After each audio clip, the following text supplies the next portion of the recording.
situation that people don't realize, post-World War, when the US came up with the Marshall Plan, what they don't tell you is that the contribution through exploitation of African minerals was actually the biggest funder of the European Recovery Plan, ERP, aka the Marshall Plan.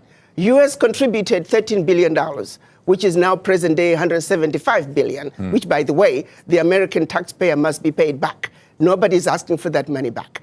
But what they don't tell you is that Africa, through exploitation of its resources by the Europeans, was actually a much, much bigger contribution to the European recovery post-World War II. Nobody talks about that. Why does such a continent that did so much to help Europe recover continue to be so poor? Let's be realistic here. Let's not talk about peanuts. Africa does not need the aid. What we need is for those who are exploiting Africa to stop.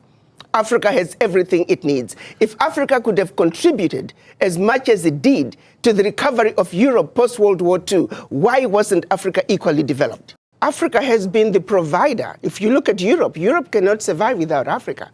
One situation that people don't realize,